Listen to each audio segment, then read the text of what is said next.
Alright everyone, welcome back to another Game Vault video. As always, I'm Captain Beefy with the Game Vault. We're going to talk about Dustborn, or as it's been renamed politely by some of the non-fans, Dustbin. So let's cue up the music and we'll get right into it.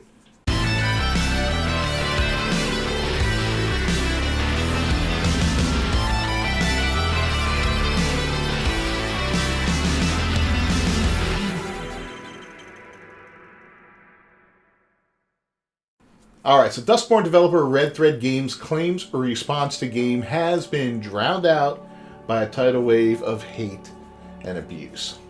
So here's a little picture from Dustborn. Here's our main character, the obvious black lesbian.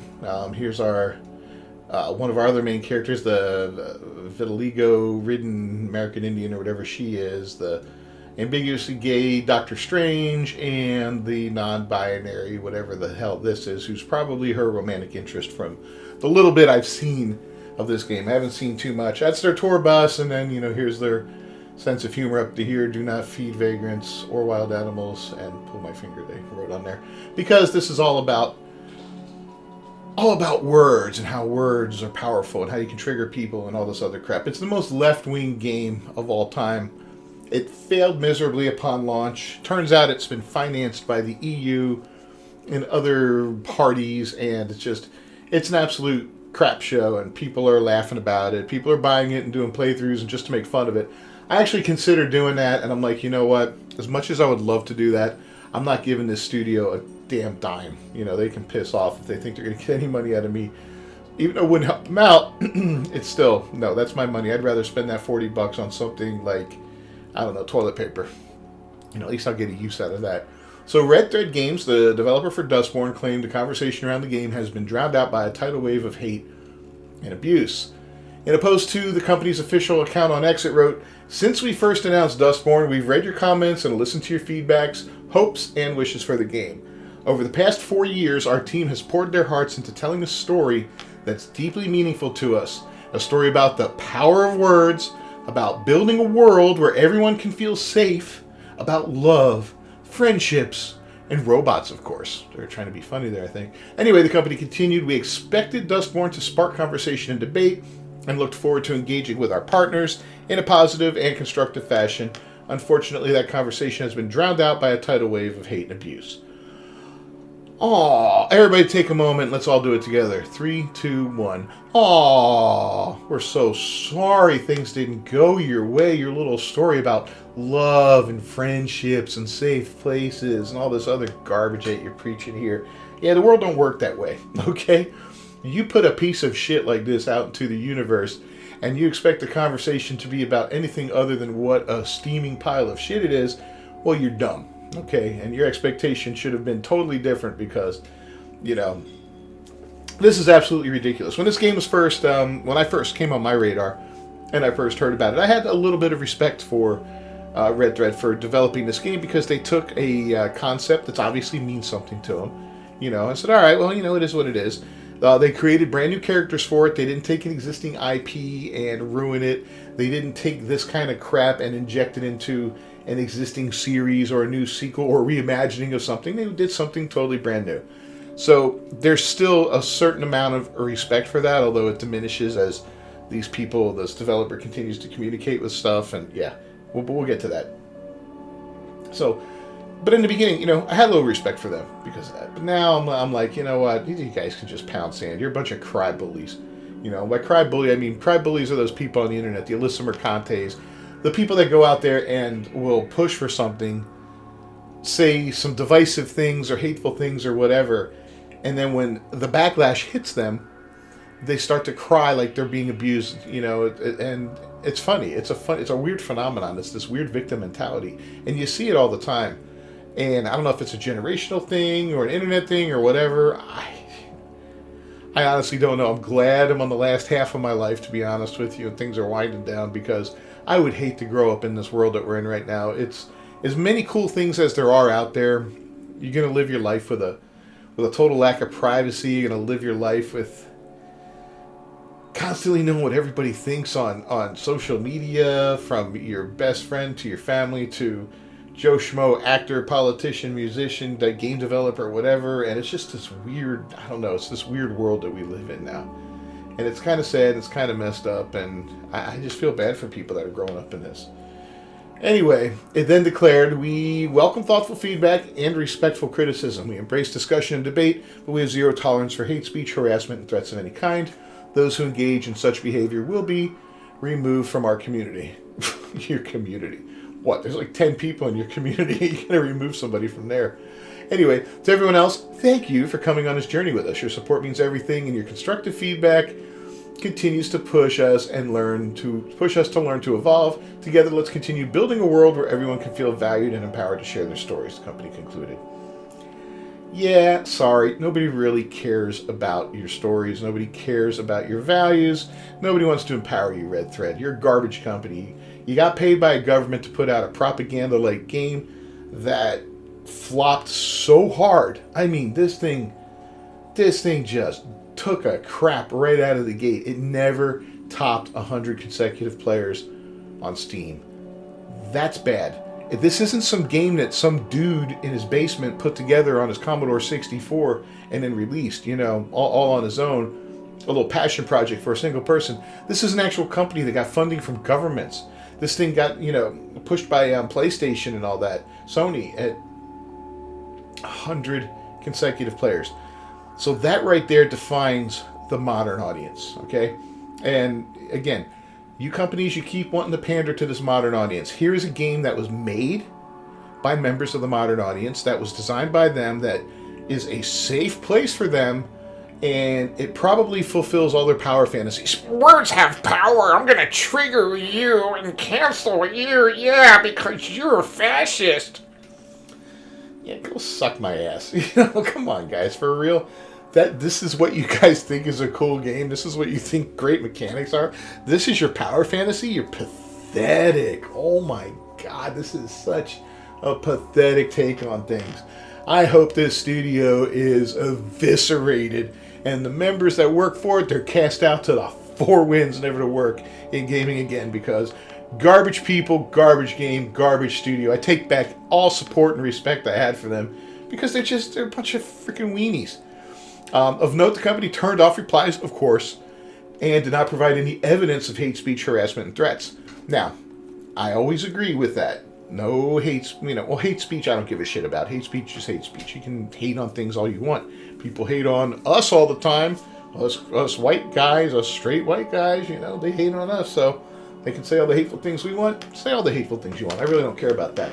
Harassment, I get it. It's one thing to make a statement and all that, but to continually harass, that gets a little out of hand and all that. And threats, that's a no-no. Yeah, no need to threaten. But not only did Red Thread Games make a statement, but so did the game's publisher, Quantic Dream. It posted, "We want to express our heartfelt support for our partners at Red Thread Games. We stand united against hate in all its forms and are committed to fostering communities built on understanding and respect." It, too, turned off replies. Alright, well, you know what? Quantic Dream, Red Thread Games. Red Thread will be gone in another month, and Quantic Dream, who knows if we'll ever see another game from them again, or what it'll be, or if they learn their lesson from this. I don't know, and I honestly don't give a shit. I mean, if this is the type of garbage you're going to put out, this is the type of garbage you're going to put out. I mean, the graphics are okay, I guess. I'm not big on the design of the main characters, but it has a Borderlands-y type feel to it. Somewhat like little wishlist brand of Borderlands, so people like that. Not my cup of tea, but, some people like that. Anyway, furthermore, ex-user Madam Savvy, who played the game, notes the game encourages and approves of deception, manipulation, and bullying. Those are three tactics right out of the playbook for the left there. She wrote, as part of a lengthy response to Red Thread Games, "You want to tell a story about the power of words? Why did you choose to use words of hate and hurt for the main character? Why are we forced to use words of violence against our own friends? These are unavoidable moments no matter what you do." She questioned, "You say you want to build a world where everyone can feel safe, then why did every single person we come across have their life ruined by the player character in the group? Why aren't the powers of pack something like salve or healing? Why is everything based on manipulation?" Valid questions.